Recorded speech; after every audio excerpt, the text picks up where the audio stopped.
For many of us FM players, the wingers in our sides carry a great proportion of our attacking threat. But who are the best ones to sign in FM23? In today's video, I'm going to go through my top 10 wingers that I have used, that I have come across, that have been suggested by you guys over on Twitter as well. My top 10 should hopefully help you go and sign the best ones in your saves.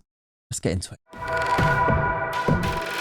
Hello, welcome back to the channel. Today, top 10 wingers in FM23. My own personal top 10 wingers, I should clarify before we get into this. We've done my top 10 strikers, top 10 centre-backs, top 10 centre mids, and you guys seem to find those useful. So today, the wingers, my favourite ones that I've used, the ones that are gettable, which is a word we love to use on this channel, the ones that can develop and become worldies, not necessarily starting out as those worldies. They are, some of them expensive, some of them play in different roles, some of them play on the left, some of them play on the right. My top 10, if you disagree, get your own suggestions down in the comments down below. I do love to read all of those as well. If you're going to find this useful, subscribe to the channel. I think we should get into it. Come on. In at number 10 is this guy here, Yeremy Pino at Villarreal. And now I want to just talk about Yeremy Pino a little bit here to explain what I'm looking for in a winger. What makes a good winger in my eyes? What is the meta, to use an annoying word there? Sorry about that. But I think Yeremy Pino is a good example of this. And in at number 10, you can see why I really like him. He's got excellent pace and acceleration.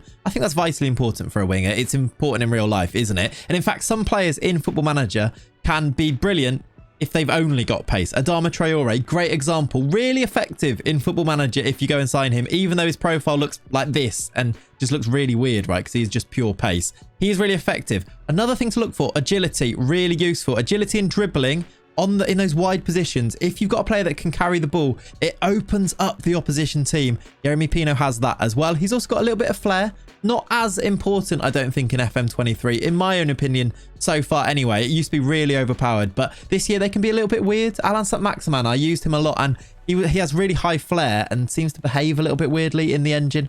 Not sure high flair is necessarily something you need to have, but having it is quite fun, isn't it? He's got great technique. I think the other thing to look for is this high dribbling alongside that agility, and then decent finishing as well. You want your wingers, well, I want my wingers to be goal threats as well, especially if I'm playing them as inside forwards, which I think is a really effective role in the game once again this year. Yeremy Pino then in at number 10, starts at Villarreal, which means I think you can go and get him for relatively cheap compared to other elite players. He's very young as well at the start of the game. We are 3 years in here with this Newcastle save. Starts the game then at 19 years old, which I think makes him a very worthwhile signing if you can go and pick him up. Yeremy Pino, number 10.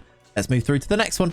In at number 9 is a future world superstar. You could probably even call him that now, to be honest. It's Khvicha Kvaratskhelia of Napoli. In this save here, 3 seasons in, he's ended up at Real Madrid, which is maybe predictable, which means you need to go and sign him from Napoli before he ends up at a huge, massive team like Real Madrid. I mean, Napoli are pretty good, aren't they, themselves? However, I think at the start of the game, you could go and get him. He's maybe on the touch side of ungettable, which is one of the things we look for in these players. And I had to include him in my top 10 because he's been one of my favourite players to use in this year's game. I signed him in this save here, the Newcastle save. We had him for one glorious season. We signed him for £63 million.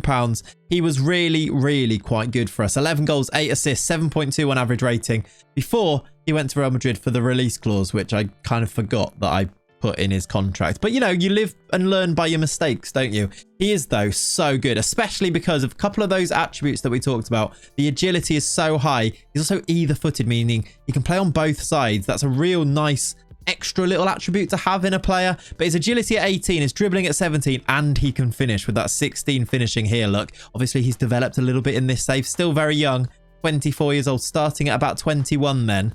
Khvicha Kvaratskhelia, Kvaradona in at number 9. I don't think we can argue it. He is very difficult to go and sign though, so maybe bear that in mind. Let's go through to number 8.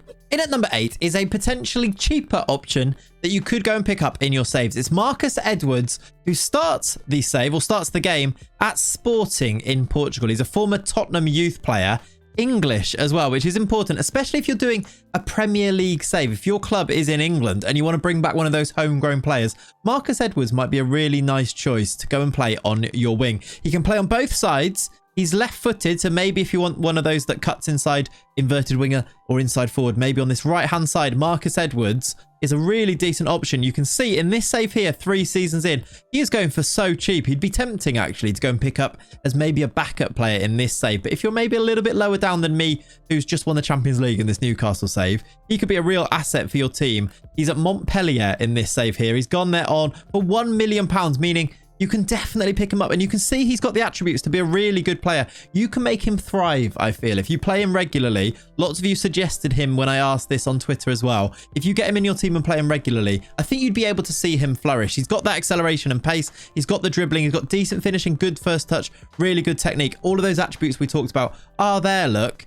He's a little bit cheaper, and I really like him, and he's especially useful if you're doing those English saves because he's English. Bring him back. Bring him home. Marcus Edwards.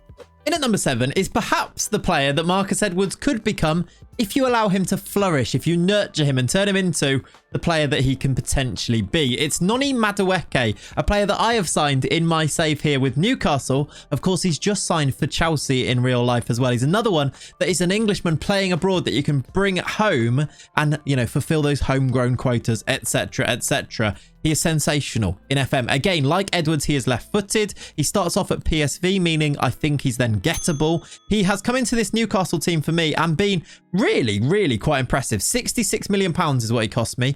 Not all up front. I did put that over a few installments and over a couple of seasons. But first season, 32 games, 7 goals, 11 assists, 7.13. Pretty good. Second season here, look, 6 goals, 6 assists, 7.21. Again, very good. Also a little bit more rotation in that second season too. He's got all of the attributes. 17 pace, 16 acceleration for me, 18 dribbling, 16 first touch. You literally, they are. I'm going to repeat myself, but these are the players that I'm choosing because they have these attributes, because they are this profile of player. Noni Madueke, one thing to mention is he's quite injury prone. If I have a look at his injury history here, he's had a fair few, so do bear that in mind if you're going to splash big money on him. But when he is playing, he is really good. Noni Madueke in at number 7.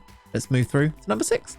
In at number 6 is our first proper young wonder kid winger. It's Roony Bardghji, who starts the game playing in Denmark. You can see him here, actually, still at the club Copenhagen in 2025 in my Newcastle save. He hasn't moved on, and he's still only 19 years old. If you were to pick him up now, you could still turn him into a really decent player for a pretty cheap price as well. However, I think a bit like Marcus Edwards, maybe, as we mentioned earlier, if you pick him up early and nurture him and allow him to play some games, he will flourish and become a really, truly elite talent. So many of you suggested him in reply to my tweet on Twitter that I had to include him in this top 10. Roony Bardghji, already, look, at 19 has fantastic technicals, his first touch, his technique. He's got some decent mentals too. That flair is high, that determination is high. His physicals could still use a little bit of work, I suppose. Maybe especially that pace and that acceleration can make him that next level if he can improve them. He can play off the right-hand side. He is left-footed. He can also maybe play in a few other positions too, which is useful in your squad.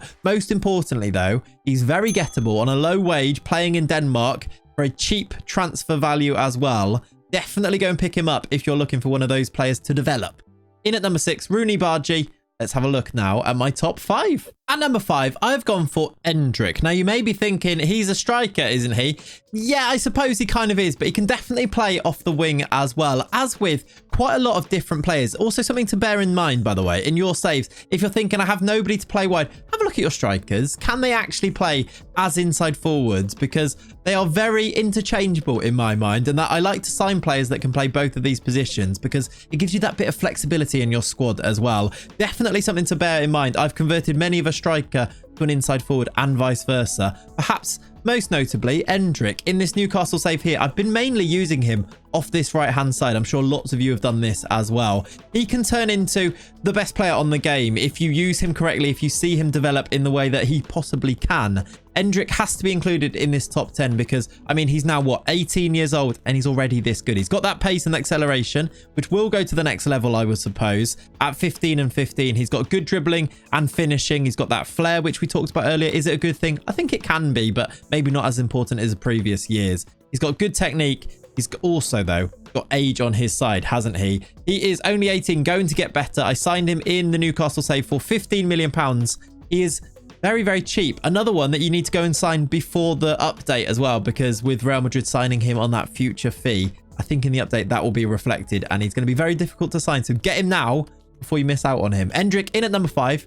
Let's go through to the next one. Number 4 is another player that has been snapped up by a big team in real life, meaning our time to sign him may be coming to a close, as with a lot of FM Wonder Kids these days. How depressing is it when they sign for big teams, right? In at number 4 is Mykhailo Mudryk, who has, of course, signed a big deal with Chelsea recently, coming in for, what, £80 million? He was going to go to Arsenal. He's ended up going to Chelsea. He's brilliant in Football Manager. I've signed him in the Newcastle save. As with a lot of these players on my list, you can see that I actually do really like these players because I've signed them, or most of them, in this Newcastle save. He's now 24 years old, 3 years into the future. So he starts off as a young player that is going to get better in Football Manager 2023. And he has all of the attributes that you are looking for. He has got that acceleration, that pace, that dribbling. He's got good finishing at 13, not maybe the best, maybe more of a creator, more of an inverted winger rather than an inside forward potentially. The technique, the passing is really interesting on Mudryk. If you want him to be more of a creator, he's got 16 passing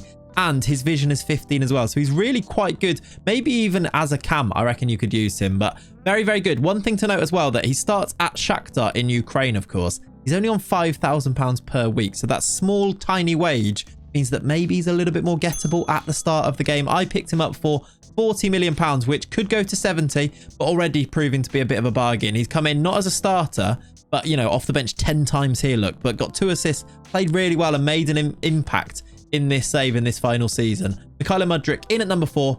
Let's go through to my top 3. Number 3 is Yaser Asprilla, who starts the game at Watford in the Championship. Does that make him gettable? I think it does. And if you go and sign him, you can turn him into a fantastic player. I've not actually signed him in this Newcastle save here. If I had have done, then I'm sure he would look a little bit better than this, although he still looks like a very competent player, doesn't he? At only 21 years old, he starts the game at about 18, 19 years old, a teenager that you can turn into a world beater. I am sure of it, for well, it's probably going to be a reasonable price. How much did PSV sign him for in this save? £12.5 million. There you go, right? If he's available and on the market for that type of money, I do urge you to go and sign him. He is extremely versatile. He can play on either side. Look, he is either footed, something that we liked earlier on in Khvicha Kvaratskhelia, didn't we? Can play in behind the striker or as that striker too. So that interchangeability is a really useful thing to have in your squad. He's very well rounded. None of these attributes here 3 years in are jumping out as amazing, but actually most of them are 14s. 14 pace, 14 acceleration, 14 dribbling. If they become 15s, 16s, then actually you're looking at an elite winger rather than just a really, really good one here. Colombian Yaser Asprilla in at number 3. I really like him. I've used him and signed him a lot this year. Number 2, it's Datro Fofana, another of these players that has signed for Chelsea, which is most of the world, isn't it, at the moment? Datro Fofana, though, on FM23 is brilliant. I think part of the reason why they signed him, to be completely honest. He has got fantastic pace and acceleration and agility from either of the wings, really, or as a striker, which is, again, coming back to it, great for the squad, for squad purposes. He can finish at 13 finishing, great dribbling at 14 as well. Very, very cheap because he starts off the game in FM23 at Molde in Norway. You can pick him up for about £7-8 million, as Borussia Mönchengladbach have picked him up for in this save here. He is a vital asset of your squad if you bring him in. 17 flair. So cheap as well, which is why he's so high up my list here. He is a go-to signing for me. If he's available, I usually try to bring him in. Datro Fofana, go and sign him. Have fun with him. He's great. And my favourite winger of FM23 so far, number 1 for me, is my boy Shelly. Andreas Schjelderup, to give him his full name, is my favourite winger so far in FM23. I think everybody assigned him. If you've come to this list here to look for, you know, a bit of inspiration of who to go and sign, maybe you've probably already signed Andreas Schjelderup. I actually famously, I could almost say, turn him into a right back in this Newcastle save, where he's been really, really good, by the way, despite only having 4 tackling. We won the league and the Champions League with him playing there. So this is something you could go and do too. But Andreas Schjelderup, for the pure fact that you can sign him for about £10 million and he becomes a player that is good enough to play in any team in the world. He's got very good pace and acceleration, but he's very well rounded. Great passing off the balls, vision's really good, composure. Can play as a striker, can play as a left winger, probably most naturally. Can play as a right back, as I proved before. And I just think for the value for money, for what he can become, for how young he is, for what a player he can truly be, Shelly is going to be my favourite winger in FM23. Andreas Schjelderup, to give him his proper name. I'm sorry also if this has annoyed you, the fact that I called him Shelly, but you know what? Embrace it. Shelly is number 1 on this list. If you found this list useful, if you're going to go and sign any of these players, please do let me know in the comments down below. Also, if you disagree and have your own opinions, let me know what they are in those comments too. But if you enjoyed it and it was useful, leave a like on the video, subscribe to the channel, enjoy the rest of your day. Thank you very much for watching. I'll catch you in the next one. Bye-bye. Before you go, I mean, if you've not watched the other ones, go and watch the strikers and the centre mid. See you later. Bye. Bye. Bye. Bye.